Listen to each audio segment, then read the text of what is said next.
رجعنا مرة تانية مشاهدينا. مشرفانا دلوقتي فنانة يعني شفناها في رمضان اللي فات في أكتر من عمل. شفناها في 3 مسلسلات: سقوط حر وأبو البنات وكلمة سر. ياسمينة المصري، مساء الخير يا ياسمينة. مساء النور. وأهلا بيكي، منورانا. بنوركم. النهارده عندنا ياسمين وياسمينة يعني صدفة ياسمين. صدفة غريبة جدا. ياسمينة، يعني انت عملتي 3 أدوار، كل دور فيهم مختلف تماما عن التاني. عايزة نتكلم الأول عن ايه؟ سقوط حر، أبو البنات، كلمة سر. خلينا نتكلم طيب عن أبو البنات، لأن فعلا أنا شخصيا حبيتك أكتر في أبو البنات.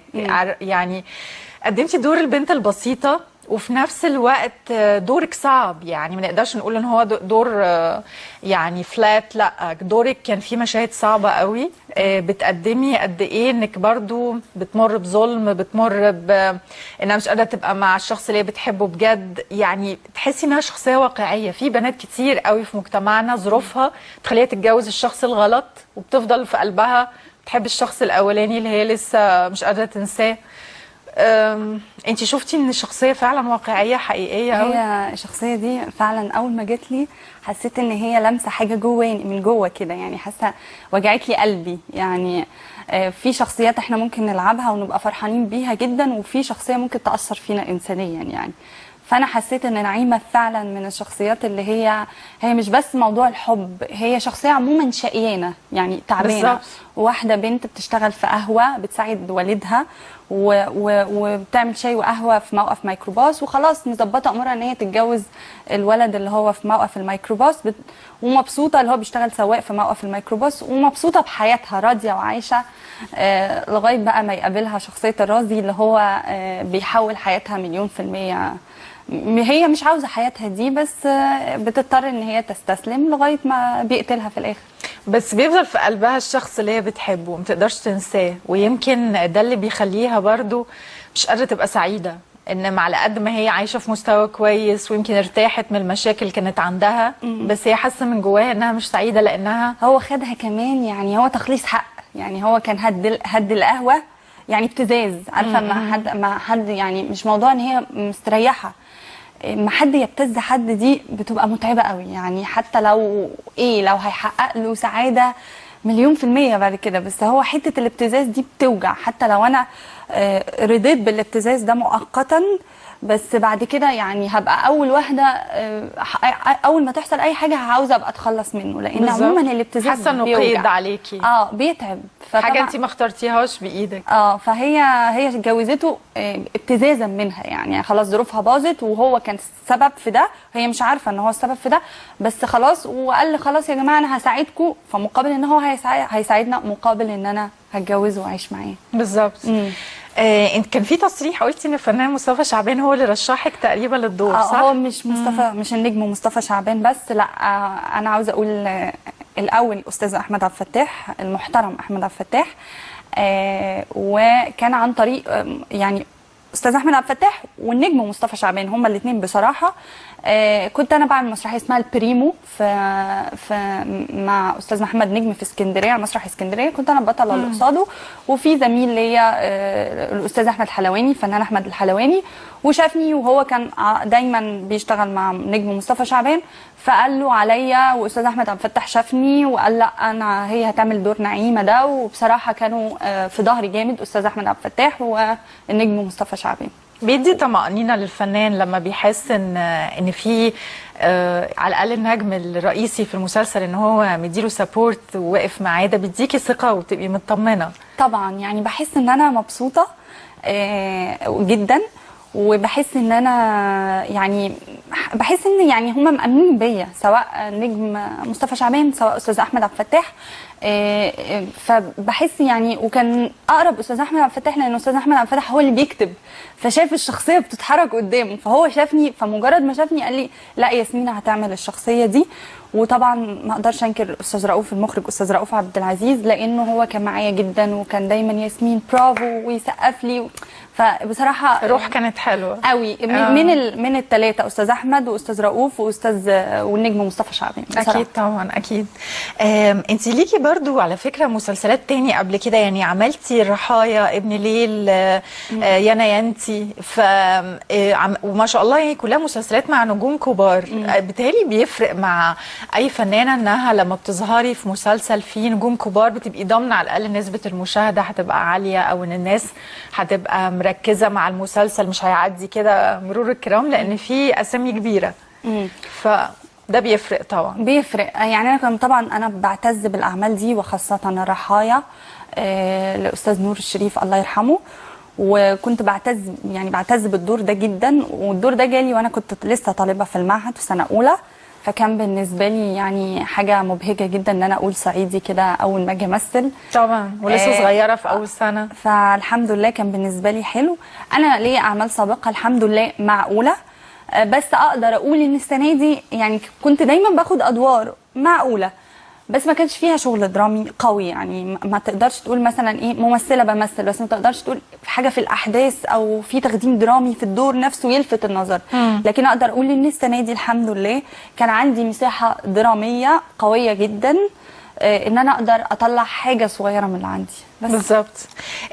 برضو عايزين نتكلم عن كلمه سر وسقوط حر. سقوط حر يعني كان طبعا موضوع صعب، ان اول حلقه بنشوف جريمه قتل، واحده بتقتل جوزها، وبعد كده الاحداث كلها تقريبا في المصحه النفسيه في الخنكه، فمشاهد صعبه كلها، وان انت عارفه من الاول طبعا ان انت هتبقي في مسلسل يعني فيه تراجيديا او دراما فيه قويه شويه. كل ده خلاكي طبعا الى جانب طبعا نيللي كريم، اكيد دي كانت برضه عنصر جذب بيتهيألي لاكتر الفنانات في المسلسل، لان هم عارفين نيللي كريم بقى لها كذا سنه في رمضان نسبه مشاهده عاليه جدا. بالظبط. كلمة يعني سقوط حر بالنسبة لي هو ما كانش دور كبير، تقريبا 10 حلقات بس. أنا لما لقيت طبعا اسم أستاذ شوقي المجري والعدل جروب والنجمة نيللي كريم، فالأول أول ما خدت الدور لقيته مش كبير، يعني حتى حجم الدراما فيه ما كانتش يعني واو، بس لقيت فيه مشهد قوي جدا مع النجمة نيللي كريم. وساعتها بس انا ترددت، قلت بقى مجنونه ويعني، فرحت لاستاذ شوقي قلت له بصي يا استاذ شوقي انا نفسي اشتغل مع العدل جروب ونفسي اشتغل معاكم جدا، بس انا الدور مش حاساه قوي، يعني مش حاساه كبير وكده. قال لي ازاي ده في مشهد كذا وطلع لي وقرا معايا فانا يعني رجعت نفسي قلت لا.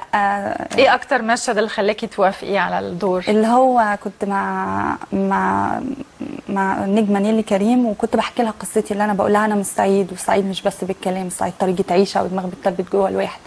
المشهد ده مسني قوي، يعني حسيت ان هو مش عارفه هو عندكم ولا انتي احنا هنشوفه مع بعض فعلا. فالمشهد ده مسني، حسيت ان هو من جوه كده يعني في شرح في تمثيل، فهو ده اللي شدني وافقت بيه فورا عشان المشهد ده.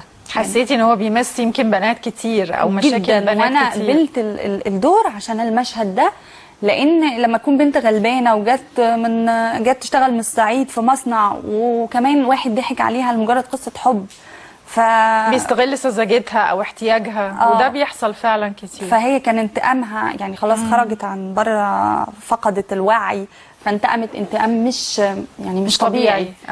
فده كان بالنسبه لي برضو حاجه مؤثره. طيب عايزين برضو نشوف المشهد اللي بتتكلمي عليه. تعالوا نشوف مع بعض المشهد ونرجع مره ثانيه.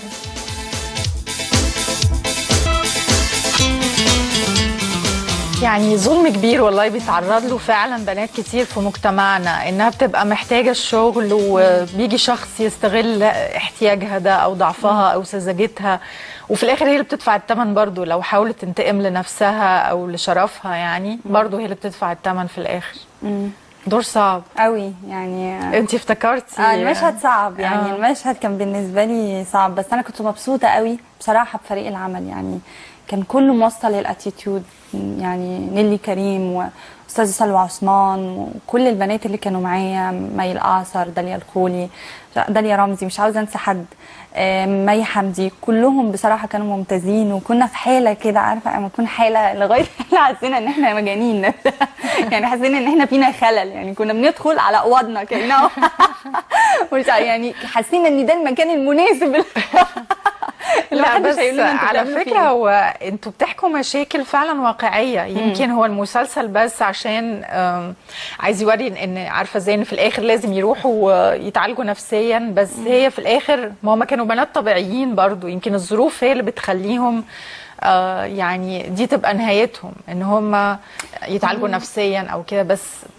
مشاكلهم بتحصل لناس كتير. هو انا شايفه ان يعني اغلبيتنا، يعني معظم البشر حتى العالم كله عنده مشاكل نفسيه باختلاف درجاتها بتختلف، بس لما بتبقى خطر على المجتمع خلاص بتبتدي يبقى ليها مكان بقى للعلاج فيه. بس هي ما نقدرش نقول عليها انها مجنونه او انها خطر على المجتمع. هي مش ماشيه تموت في الناس كلها. هي كرهت شخص معين او انتقمت لنفسها منه لان هي شايفه مش عارفه تاخد حقها، فده بالنسبه لها ده الانتقام. هي مش مجنونه. ما هو بصي كانت طريقه الانتقام خرجتها بره عقلها.